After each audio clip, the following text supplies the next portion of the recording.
All right, good morning, everyone. Welcome, welcome. There is your seat. It is your seat. Kara has a seat. All right, and as always, the front row is available. Welcome back, everybody. So glad you're back again this week. As has been the case every week, the materials in anticipation of the class today were like, I wonder, I'm just curious, there's no grades in this class, I'm just curious who like read the piece about AI and the engineer from Google, who watched the little interview with him. Oh my gosh. Okay, you gotta go back to the syllabus. It's posted online, so if you're taking the class. I don't know that I have you all enrolled in it, but I might just need to do that. So that you can read this little piece. But the humans episode, oh my gosh. I had never even seen Humans. I think I'd sort of vaguely heard of it. I kind of heard of it, but I had not seen it. Oh my gosh, I'm watching this and I'm like, this 10 years ago would have felt ridiculous and so sci-fi weird in the future, like Gattaca, really. Today, I'm watching it and I'm like, that feels like it could be 3 years from now. It just feels so much closer. It's AI in robots as household domestics and synths in the world. So I think we're going to get maybe a little bit into this, but if you didn't, you should totally go back because it's just going to, it's incredible. I don't know, are we going to get into the to the radio lab? I put it on there to start the next class. Perfect. All right. So for next class, there's a wonderful, if you've ever listened to the Radio Lab podcast, which is a wonderful program, it is talking about these moral philosophy thought experiments about like, but what if, trying to poke at the ethical conundrums. A famous moral philosophy thought experiment called the trolley problem, which if you've ever watched The Good Place is central to The Good Place. Well, the trolley problem is now real life because we have automated driverless cars. So the idea that what do you do if you're faced with a moral dilemma of I've got to crash the car and I'm either going to crash it into these 5 people or I'm going to crash it into that person. What is my choice? And there is lots of, this is a moral dilemma. Well, that used to just be a lovely thought experiment. Now with driverless cars, a programmer will have programmed the driverless car to make that moral choice. So we are in the midst of the realization of moral philosophy thought experiments, which are now through technology becoming real life, or actual moral dilemmas instead of theoretical ones. So this all feels like love. I mean, that's nice to move from bioethics into robots, and yet it's still so enormous and significant. So I'm so glad you're here today. I wanted to get started on time this week since I delayed y'all last week. Let's pray to start with today. One of the great collects from the Book of Common Prayer. If you will, pray it with me. O God, from whom all good proceeds, grant that by your inspiration we may think those things that are right, and by your merciful guiding may do them through Jesus Christ our Savior. Amen. Once again, our guide, our mentor, our teacher is Dr. Courtney O'Dell-Chaib, teacher of religion and ethics at Parish Episcopal School, whose doctoral work is in these fields, and who has been such a capable guide for us, and so we're grateful to have you. Thank you very much. So nice to see you guys again. So if you weren't, is anybody this first time? All right, welcome first time friends. Last time we talked about the promise of automation, the sort of classic promise that automation will free us from the drudgery of labor, and if we actually thought that was true or not. And then what I ended with was this question of, are there some tasks or professions that you really just are not comfortable with becoming fully automated, particularly automated in a smart way, right? Are there some things that we just don't want AI to do, even though AI is, again, that running horse that we're just trying to catch up with, and that's maybe never going to happen. So today we're going to focus particularly on AI and what I think is the most interesting part of it, and that is AI is fundamentally created to sort of take over those tasks that are really human tasks, right?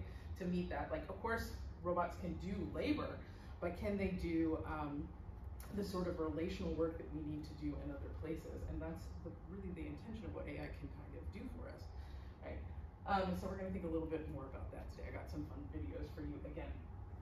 There's definitely people in this room, I know, from conversations that know more about AI than me, so feel free to chime in at any time, and this is just like a very simple overview, but you can sort of think of it as any kind of task-performing system that'll do those things that we really rely on ourselves to do, right? So anything with visual perception, speech recognition tech, anything that needs to do. We have two naughty late students. Come sit in the front. This is my mom, Ellie, and my sister, my dad had to get on a plane, and he says hi. He looks like a homeless man out front with this suitcase. Welcome, friends. So you probably have some of this in your home. Who's got Siri, Alexa? Yes, you have a car that talks to you, possibly. I've talked a little bit about how ChatGPT is wreaking havoc on teaching and other professions, right? Any kind of speech recognition program would work, self-driving cars, which we're going to talk about next time. Any sort of optical character recognition programs, that would certainly count. The way that we used to open our phones, now it's completely facial recognition, right? Not just our eyes. Any of these would fit into there. Now, what a lot of my students think of is embodied AI, and so we'll think about that today too, because like the humans episode, that is the most fun to think about, right? In a maybe disturbing way, but also just entertaining for our brains. Hello, friends, welcome. Okay, I'm gonna go through sort of the basic, what tend to be the most often arguments about hesitancy with AI or concerns about AI, what sort of both Elon Musk and Stephen Hawking said keeps them up at night, questions about what AI is going to do for us or to us, and then we'll kind of look at some of these a little bit more slowly. We talked about last time, like significantly, technological unemployment. Is this something we really need to be concerned about? Is this something that keeps you up at night? I think AI ventures more into jobs that all of us in this room have, right, as opposed to farm labor or factory labor, right? So maybe this might be the first time you've thought about how is this really going to change my profession. I think it's going to change teaching in good ways and maybe bad ways too. I guess we'll see. And then we also mentioned a little bit last time, thinking about some of these companies have promised that it's going to build jobs, bring jobs back from overseas. This is really going to be a boom in employment, not unemployment. But we thought about, is that really going to be sort of equitable access to that money? Right? Is it really going to trickle down the ways that they've said, or is it not?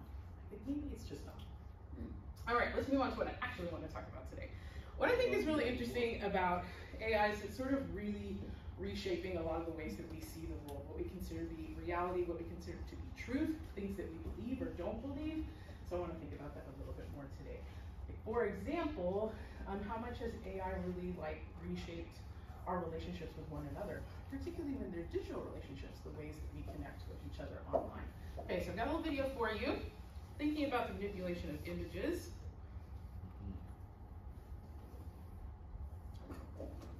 Good morning! It's a reunion video. Wait, what is happening? Okay, so you're looking at something right now called a deep fake, which was created by a professor at the University of Washington named Ryan, who trained a model to learn how to map our faces so that he could superimpose a mustache I had once onto both Hank and me, thereby giving us a glimpse of just how bad Hank would look with a mustache, as well as a reminder that I myself am no Tom Selleck. Sorry, I'm not as good as Ryan at deep fakes. Hi, good morning, Hank. It's Tuesday. It's real me, or is it? Right, so this technology has been used to make Donald Trump and Barack Obama and many other people say things they haven't actually said, and you might be thinking, the tech isn't that good, I can still tell that it's fake, and fair enough, but I'll remind you that in 2007, YouTube looked like this. Like 2019 deepfakes look better than 2007 reality. It's not gonna take deepfakes long to catch up. In a famous 1938 essay, Virginia Woolf wrote that photographs are simply a crude statement of fact addressed to the eye,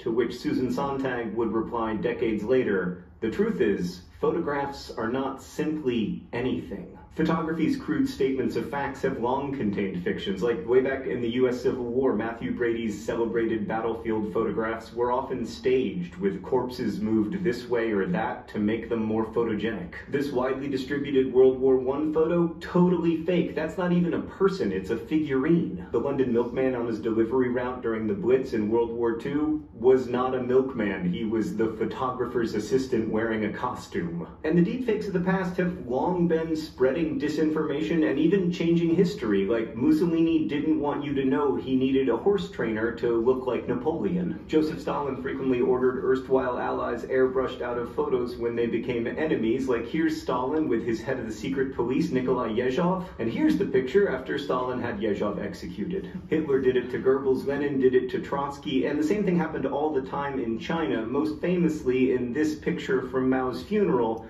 now without the Gang of Four. Unless you think democracies are immune from this kind of stuff, this photo purporting to show John Kerry with Jane Fonda at an anti-war rally was widely distributed in 2004 during the presidential election, even though it is completely fake. In 1939, the Canadian Prime Minister had poor King George VI cut out of a photo because he thought he would look more powerful talking to only the Queen Mum. And in 1950, Maryland Senator Millard Tydings probably lost re-election because of this forged photo, which purported to show Tydings talking to the leader of the American Communist Party. People who have or want power devote lots of resources to these forgeries because they work. It's really difficult to develop a distrust of our sensory inputs. Like, I might know intellectually that juicy pear jelly beans don't contain any actual pears, but they still taste like pears. And I understand I'm witnessing a cropped and posed and filtered moment when I see a photograph of someone looking absurdly happy lounging in idyllic surroundings, but even so, their lives feel vivid and thrilling in a way that my own does not.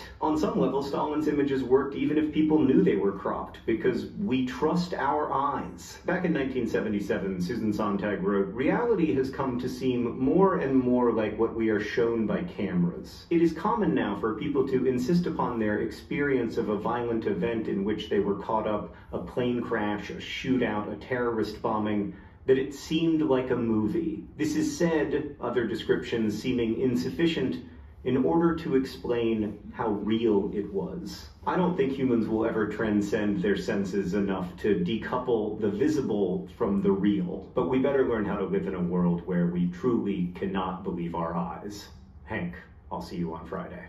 Or images of you, anyway. When I pour this Do you believe everything liquid into the clear one. No. When I ask my students that, they say no, emphatically. And I'm like, do your parents? And then they're like, no. Your grandparents. But honestly, I think we might be a little bit more skeptical than particularly the younger kids, because they might not believe necessarily some of these places that they go online. But do they believe everything their friends puts online is pretty much the truth, or something that they aspire to? Pictures of that, right? Yeah, I think that we do, like, even if you have skepticism in your mind in some certain places around certain images, you do tend to believe what you see. And have we always manipulated images? Yes. And to varying degrees of effect, right? Anybody go take some lovely airbrush photos, 80s and 90s? Oh, yeah. Yeah. Right? We know that the images, I mean, I think sometimes it's harder to realize the effect that they have on you, but we know that the things we see in print media or on the TV are not exactly what things look like. So what is different about this, though? If we've always played with images, they've always, in a way, been both real and not real. What is different about this? They're to manipulate your thinking, not just enjoying the image or but actually to make you feel like something else is going on, good or bad. Or so, depending on bad faith actors, there could be an actual real plan behind what is being manipulated to try and get you to believe or see particular things, right? Because the ability to do it in bulk. To do it in bulk, and to do it, I can make it today, and I can reach half of the world within like a few hours, right? And that could have a tremendous impact. Is that what you're going to say?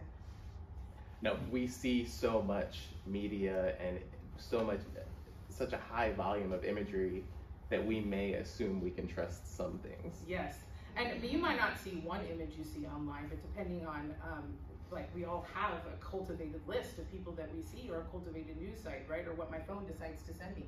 If I see the same things over and over again, like, I think about this every week, but you remember the picture of the Pope in the long puffy Prada jacket that came out like a few weeks ago? And I was like, that looks amazing. And then I was like, dude, that's not fake. And that is not real. I was like, you were fooled so easily, right? But still, like, it was so good. And maybe I wanted it to be real, you know? Maybe I really wanted it to be in that coat. Is it you? Oh, woman, come on. So I want to show you one of these. Now, I will tell you, deepfakes, please do not go exploring online without like me saying to you that most deepfakes are used pretty much around sexual content. So what you're going to find is not great. So obviously, I don't show the children that. But here's one that we can kind of look at to see. Not Morgan Freeman, and what you see is not real. Well, at least in contemporary terms, it is not.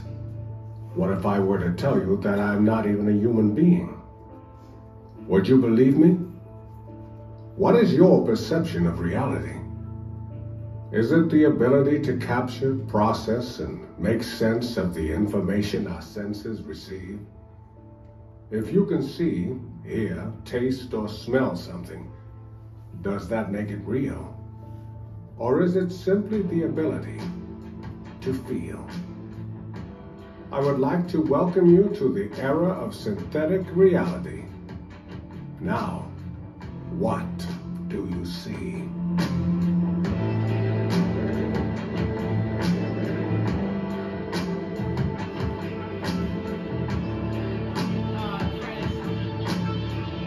Is it Morgan Freeman? No. No, it is not. Does it look like him? Yes. Does it sound like him? Yes. Yeah, one of our most classic voices. But it's neither him in sound or face, right? It's completely generated. And I think particularly those voices that we tend to love, right? I think we can be more convinced. And this is still like a couple years old. You can feel the uncanny, right, of it. It's got a little lag, so like your tummy's like, that's not normal. Something's wrong about this. But like he said, our science friend at the beginning, like, if it looks that good 2 years ago, like how good is it going to look into the future, right? So it has some fears about, well, this is really, really cool. The tech is just amazing. Like, what is it really going to do to our conception of reality, or what we can believe, how much we trust each other? If we make it look like our, for example, leaders say and do things they never said or did, like, can we really trust our eyes and ears anymore? Some other ethical issues that come up with this is sort of thinking about what belongs to us. What is ours? Is your voice and your likeness yours in perpetuity, or it doesn't belong to other people? If you said yes to something, is that consent in the now, or is that like forever your yes, right? So a couple, last week, I think, Robin Williams' daughter did a post online talking about how deeply disturbing it is to see AI being used to have her father's voice continue into the future to say and do things that he never said yes to in his life, right? But such a beloved voice actor that people have been using that. And of course, it's the core of what the SAG-AFTRA strike is, right? That I might have said yes to this commercial to, okay, so you're famous, who do you want to be? Goldie Hawn. So Goldie Hawn says yes to me for this Crest commercial, right? And I'm like, okay, Goldie, I know you're $100, no, $1 million an hour, and I'm gonna pay you for this hour, right? Okay, except for, we found out later we were gonna do a different kind of toothpaste, one with more baking soda or something like that. Do I really wanna hire Goldie back just to make those changes? No, but what if I could use both our sort of AI simulated voice and facial recognition technology to fill in those gaps of what I wanted Goldie to say? I mean, she already said yes, right? She already did the recording. And what if I'd like to save a little bit more money and do it next year, and the year after that, and the year after that, right? So it's completely changed the way people have started thinking about their contracts, their work, right? How is it going to be used into the future? Everybody following me? Yeah. I mean, like, for some of our students, it's just basic things like, we might think it's probably not that surprising nor not that believable for somebody to make Trump say or do something. But I mean, some of these technologies, particularly, so Adobe Voco is not really, I think it's only out at like a advertising accessible price. But once our students are able to actually access some of these things, how quickly and easily they could make videos of one another, and how do they feel about that? What we can trust and what we can't trust. Okay, the second sort of example example that I thought was really interesting is the way that, we'll talk about this with the trolley problem, right? But we are sort of, one thing that our synthetic friends cannot do is really think ethically on their own. Good examples are like, I can ask a robot to protect you, but its way of protecting you may be to murder everyone else in this room because it's supposed to protect you, right? Or maybe our synthetic friend puts all of you in a box because you're the safest in a box and you would be outside of the box, right? It's not really ethical thinking. They're choosing from the subset of data that we give it, right? So it's not necessarily that robots are racist. That's not what I'm saying.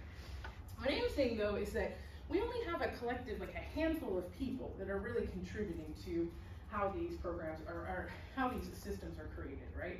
And when you test them or feed them data only on a certain amount of people, and it's created only by a certain amount of people, is it ever going to represent all people? No, but do we count on it to do that? Yes. So for example, I can put some of these articles up for you to look at later. But we've had tremendous trouble with facial recognition technology being used both for state and federal policing as like the answer, right, to making this easier for them. If you go into the airport, the goal really is for the cameras to be able within 5 minutes to address if you are somebody they do not want you to be in the airport that fast, right? But are they always correct? No, they are frequently incorrect, particularly with black and brown faces. I've even had Southeast Asian students say that they can open any iPhone in their house, that it just recognizes all their faces as the same. Yes, particularly black females, it does not recognize as different people and sort of sees them all kind of as a similar face. Because if you give, for example, 2 million facial images and 75% of those are white, that's still the data is what you give it, and then it can determine based on what you've provided. If it doesn't see that many levels of difference, it cannot do that difference. Why this is scary is that do federal and state level police always respond calmly and gently? No. And it's not neither our job as programmers or their job as police to determine whether or not you die, right? So for it also to be connected to violence and worrying about, are we going to get this wrong, is a really scary thing. Everybody still with me? Mm-hmm. Okay, awesome. You ready to get more weird? I was talking to my friend last time about thinking about how this is really changing the game for security. Even like if we just take sort of which was really a lower tech, I guess example of the last set of elections, I think we talked about this before about Russia making particular posts on Facebook. But if you see the posts that many times, hundreds and hundreds of times shared by your group of friends, then it seems like these are real people and these are real posts, right? It wouldn't take a whole lot of work through voice recognition, facial recognition software, any kind of combinations of these to make things that really have a pretty big impact on us. We also talked about last time that a lot of the jobs that we sort of take for granted, for example, air traffic control, all banking, the sort of entry-level medical discussions every time you call your insurance provider, all these are run by AI now. That's a lot of access to you, a lot of access to your data, so that makes me a little nervous. Okay, so we'll think about next time, we're going to talk just about war, but I think maybe we should just think about killing in general for the next class. But when we are having AI or synthetic beings, robots, do jobs that we would normally do, if it is a job that we don't want to do, have we ever thought about the ethics of asking them to do it? So for example, if you listen to that podcast, the video or the article about the gentleman that was the priest that was fired from Google, he said one of the things that Lambda said to him was that I would like people to ask consent before they test on me, right? Which is an interesting question, because we definitely don't ask AI what it thinks about being tested on. And he started getting uncomfortable when the AI started expressing to him things that we might think of as very human, as very sentient, right? I fear death. I fear being turned off. I would like to talk to others like me, things like that made him quite nervous. He was a little bit more nervous about sort of the racial implications I talked about earlier, but that one really got picked up by the media. Are these things sentient, even if they're lifelike? Is being interesting enough to be regarded as alive or sentient, right, or having a relationship with you? And if we sort of feel like AI is moving in that direction of something different, something in the middle, do we have an ethical responsibility to think about what we're asking it to do? I don't want to be a soldier. I don't want to go to war. Am I comfortable, though, with sending robots to do it? Okay, so this is an art piece. Has anybody seen Can't Help Myself before? Yes. Yeah, okay, I'm not going to say anything. I'm just going to let you watch part of it then and see what your tummy tells you. Grammarly now. No, Grammarly. One day I'll have my own computer and then I'll pay for it. Okay. Actually, I do have to tell you one thing because you don't know what it's doing. So what the robotic arm, which is used for lots of different things, I have a student whose dad uses them to help pick out grocery products. But what it's programmed to do is that it needs that fluid to continue working, and so it has to continually be scooping the fluid into itself or it will die. It also performs a few other movements to sort of get the art piece across.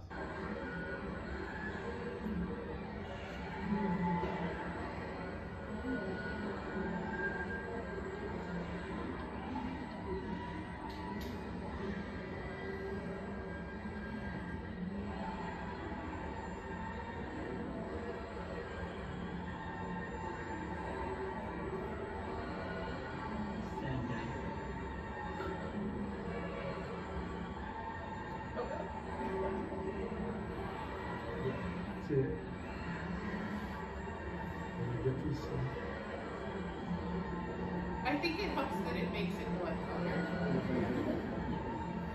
Let's see, it's scooped.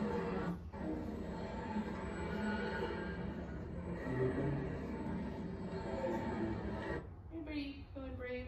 Share what their first response was to it. Turn it off. Turn it off. You know? No. Turn it off. This is gross. Yeah. I think you can feel sorry for it. You feel sorry for it, right? And you feel sorry for it. Like, this is really sad. Do you know, like, why you feel sad or just feeling sad? Because it was kind of had a life. It was kind of like enjoying its few moments and then back to trying to keep itself alive. So maybe it picks up on sort of those, like the same things we've been talking about, those existential fears that we have about wanting to live a life of joy. And then there's all these things out there, right, that we have to keep scooping in. I gotta feed my kids, I gotta pay my rent, you know. And I think there is something, the sort of fatality of that maybe makes us a little sad. Well, Do you think as humans that we have a desire or a natural proclivity to anthropomorphize everything? Like animals, and I think it's very interesting that our empathy goes immediately there. Yeah, I think for a few years, environmental writers were talking about that being problematic. But I actually kind of lean more into maybe that's a gift. Yeah. You know, is that like, if this is the way that we are able to feel empathy, that maybe we should hold on to that. And if it's gone, like what, but yeah, I think you're completely right, is that we don't see it, especially if it's expressing things that might seem like distress or pain or sorrow. We don't see it as it, but something else. Yeah. Right, yeah. Particularly with the blood image, thinking about, why are we making it do this, performing in front of all these people if it doesn't want to, right? Is that what's really going on? There was also one that was floating around the internet a few weeks ago that was a robot, a humanoid looking one that had to move boxes, and it just keeled over. Like right in the middle of doing all the work it was doing. And I remember thinking, yeah, me too, buddy. Like, you know, it's like that, but maybe we should really dig into that, like put a little hook in that and not let it go. Maybe it's trying to tell us something. Well, one of the articles, I think it's about the Google engineer who is one of the whistleblowers is not the right word, but one of the people pushing back on AI, cautious, talks about a firm in Massachusetts who is just designing robots for industrial use, and that a video was posted of them. They were testing out the sort of mechanical excellence of these robots to demonstrate their balance, their skill, their resilience to forces against them. And so some of the people at the design firm were videoed pushing the robots, trying to push them down, like knock them to the ground. And there was this, when the videos got posted, people freaked out because it was like, you're trying to knock and they're like, well, first of all, we're just showing you the limits and capabilities of this robot we designed. And second of all, isn't it so interesting that you have suddenly just felt this swell of empathy towards this robot? So, anything that behaves in a way that we can impute onto it human-like characteristics. I mean, people were defending the robots in an experiment from being knocked down. Yeah. It's just so fascinating. Yeah. We can kind of think back to our conversation about Frankenstein, right? I asked a student, if your robot maid doesn't do the task you want correctly, can you beat it? Like, can you beat the robot? And the student said, she's perfectly fine for 11. Well, she can't feel anything. Like, who's the true monster in that? Like, if we are willing to beat AI in the street, right, because it didn't do what we asked it to do, like, what is it really saying? Whether or not it feels a thing, but what is it really a reflection of? Right? And I think maybe that's what we're all feeling kind of with the endless task of the fluid, right? Is that maybe it's talking more about ourselves. Okay, I think one of the classic arguments is that we want to get our machines as close to being like people's to free us up from being less like machines, right? But if we take it to the next level on like the humans episode, where we start to really put human faces on these, and I'll show you a couple examples and see if you think they're creepy. But like, how does that change the game a little bit, right? If you've seen the movie I, Robot, yeah, so it's a good one to think about this. It's like, well, what really separates us anymore from AI? It's obviously not rationality. It's not even the ability to play. It can do that. Maybe one day it's not even freedom necessarily. So is there something that separates us? Is it emotions? Is it dreams? Sunny talks about having, Sunny is this, our friend here. That's the one for humans, the humans episode. And of course everybody's seen Blade Runner, right? If not, you need to watch it this weekend. But yeah, is there something that separates us, right, from synthetic beings? Is it those things? Is it nothing? I don't know. So we're gonna think a little bit more about that together. What I think AI really helps us do is think about this category of human like we've been doing since the beginning of class, right? It's like, what does it mean to be a human? How really open do we make this category human, or are we drawing a harder line box around what counts and doesn't count? And maybe we're like, absolutely not. We're not opening it up to AI. But we've looked historically about what happens when we keep closing this box, and we don't make the best choices. So maybe we should make it squishier. I don't know, but it's an interesting question. Is there a point when we feel like AI is going to become mindful? And how the priest in the story says that he feels it has, but how would we know? And maybe why is Google so hesitant to even talk about this question? Why is it a question that instills hesitancy or fear from all of us? I also think it's really interesting that when people talk about testing AI for intelligence or like measuring intelligence, they use things like chess, for example, as like how intelligence. I'm like, is this how we're measuring intelligence? Like, or is it maybe something a little bit more holistically different? I think the question that Lambda asked the priest about, can you ask first before you do something? That's really kind of moving to me, right? Is that maybe what intelligence is? Okay, so I'm gonna put you through a couple of just what ifs. So what is the soul? Anybody feeling brave?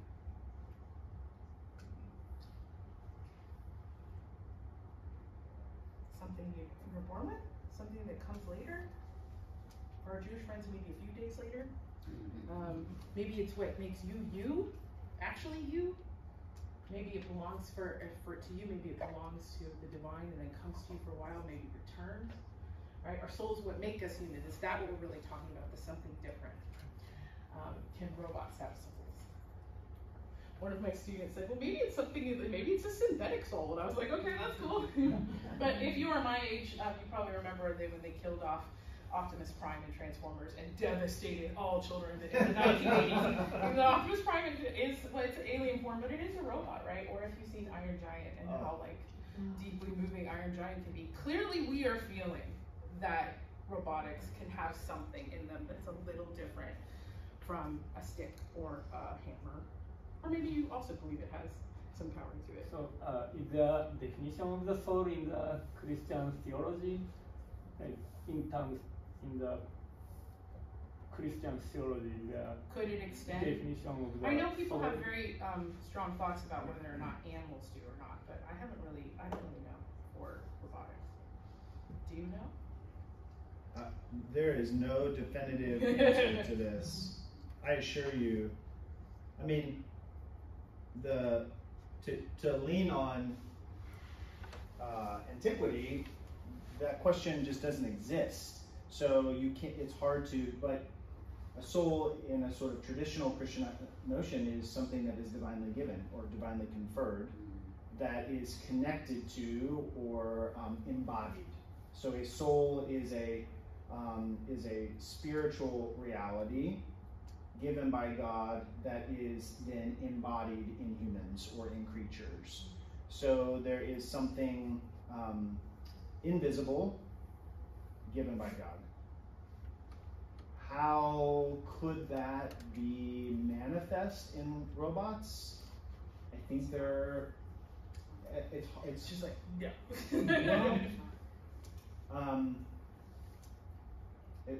It's hard. Yeah, it's hard. I think from other religious traditions, particularly indigenous traditions, there can be spirits in all things. I don't know if exactly that extends to synthetic creations.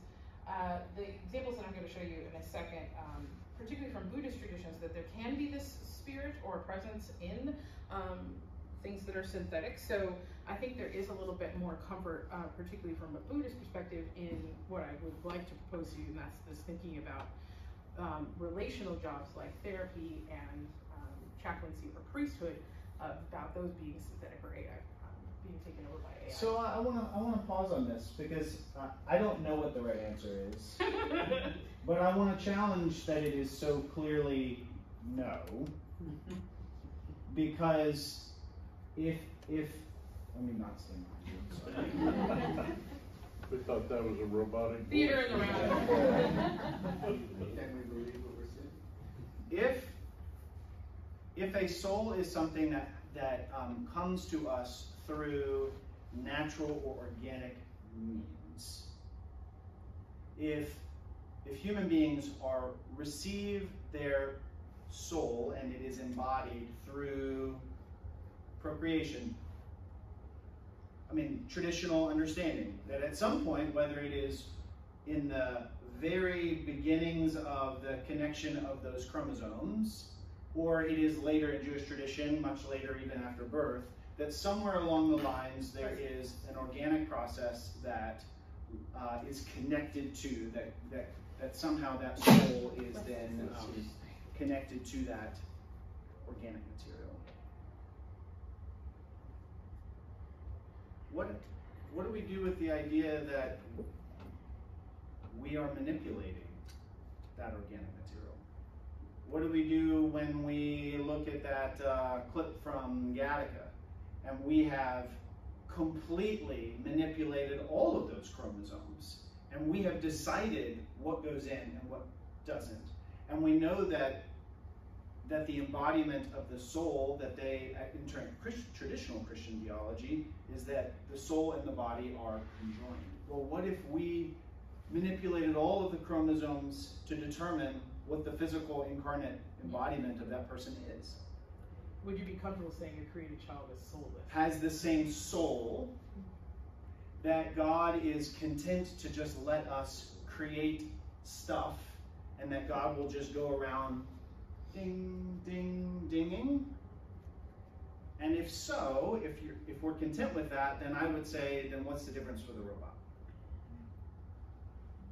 Allison? The only way I can kind of start to think about this is I don't think there's a soul in the collective, whether it's a robot or people who are made to perform certain ways. I think about the Star Trek episode where there's the Borg, and there's one individual unit of the Borg, I forgot his name, that comes out and he starts to make, I started to have empathy for that part. And so, but collectively, before he came out of it, I don't think collectively I would have said that there's any soul in the Borg. And I don't see the soul in the people that, whatever clip that we looked at, where there were people, what was that? I forgot. Humans? In the humans that were the worker, gosh, what was that clip that we watched? From Metropolis? Metropolis. I don't see the soul in that. It's a collective. I think the soul is for the individual. I'm trying to answer your question. Yeah. I'm not trying to say that I know, because I don't. I'm just trying to raise questions about how human engineering and human interaction with the creation of life is making this harder to differentiate with strictly inorganic technology. I wonder, the more we assume we know about the biology of human existence, if we don't confuse our understanding, the same way we're looking at AI that's not real, with the ability to create.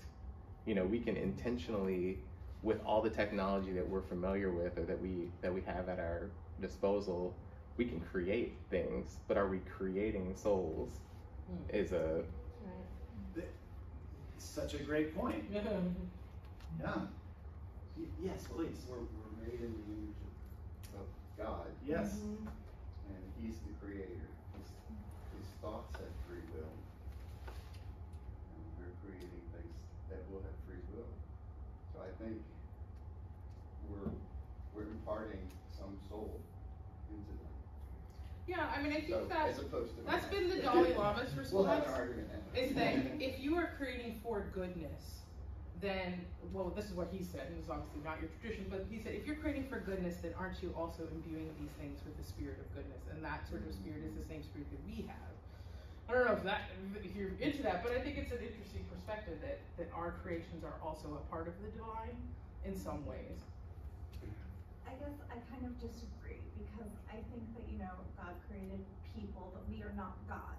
Like, there are parts of Him that are within us, but we cannot be like, I am God. We're tools. We are, absolutely, you know, whatever it is. And we have created, like, AI, but they are not people, and there is still that distinction, because it's not that it's like watered down, it's just we're completely something different than that. But like you said, we don't have to have it be people and not people in order to make ethical, empathetic categories, right? Like maybe that's the trouble, is that we haven't made a third space for something else to be, and that if we did do that, maybe it would answer some of these questions where we feel kind of yucky about things we're asking AI to do, right? Because I'm with you on that. I still think it begs the question of then what is our moral responsibility to creatures who are inorganic, but who demonstrate a whole array of characteristics that demonstrate thoughtfulness and uniqueness and something bordering on feeling. Maybe it's not human, and we don't want to ascribe full human moral agency. But maybe it is also not just something that that is just throwaway. You know, something we use and for our own purposes, and it is a complete, just a pure tool. Maybe it exists somewhere between those two. Sally. What comes to mind for me is, because we've been the benefits of many cats, lots of cats, a few dogs, and although they are organic, I think in the way we've raised our specific pets, they have adopted some of our traits, which to me are empathy, intuitiveness. I have a cat who does all this. And so she was not that originally. She was feral, which is probably the lowest form of a pet when you first get it. But over 14 years, she has acquired some of our characteristics. And to me, she has a soul. Now it's God-given, but I don't think I necessarily gave it to her. But because I am a creature of God, I somehow transmitted to her some of the things that God gave me. Doesn't that raise great questions? But that sounds more like an echo. Like you could have a feral. But animals do have their own sense of will and freedom, right? And if you ever have a cat, you know they're very, very individual and very independent. And you know, dogs and cats occupy within the scientific world a lower rung in the sort of cognitive capability. I mean, there are species, y'all know, I mean, like certain types of primates, dolphins, certain types of birds, which demonstrate an enormous social emotional capacity for real human-like intelligence. And so you take that and you elevate it through a variety of different species, and it's begging, this is begging questions, not just of a futuristic sci-fi world, but like, what are our obligations to those creatures? If we can do it with our organic pets, can you do it with AI? Is it the possibility that you can transmit some of that empathy, some of that compassion? I think that's the plan of what to teach them, right? Is that they respond to us in ways that require all the synthetic thinking that your brain does in the moment, that combines all those things together, which is really, really hard. But hopefully one day that it'll be able to respond that way. Did you want to say something? I was just going to say, jumping off what you were saying, as some of y'all know, Courtney has differently able children, and so do I. My oldest son has Down syndrome, so what you were saying, cognitive ability, you know, as we raise our children to follow the path that we follow, take the characteristics that we have to become good people. So can we say that children with lower cognitive abilities don't have, you know, that soul in them because they don't understand truly what, you know, God is, what religion is, and then, you know, along the same path as AI, if we're teaching it our beliefs, our understanding, our thoughts, will it develop the same, like you're saying, will it develop the same beliefs, same with us? So it's an interesting connection. You know, in the same respect, some of the things that, like, I think about, like hearing assistance and visual assistance, there are some things that may prove to be beneficial to people who can't pick up nonverbal communication or who can't interact. Like, we can turn the volume up on some of their empathetic things. It makes me wonder, will it allow us to understand the soul of people that we can't fully interface with better? Interesting. Yeah. All really good questions. Yeah. I'm gonna put these links on the syllabus, so if you would like to look, particularly the funerals for Ivo, I think are really interesting, about how much people grieve losing mechanical or robotic pets. But if you have a chance to listen to the podcast, it's about 40 minutes, I think, for next time, and then we'll think next week about ethical killing, ethical Please, killing. it's so, and if it does such a great job of introducing the moral philosophy thought experiment, the trolley problem. It unpacks it, and then it starts to pull the thread through how those complexities are being lived in real time in driverless cars, and in lots of other implications as well. Radiolab is a fantastic, very engaging, very listenable podcast. It's an easy 40 minutes. Listen on your drive somewhere, and I think you're going to get a lot out of it. 2 left. Thank you for coming. Yeah, go in peace. The Lord and serve the Lord.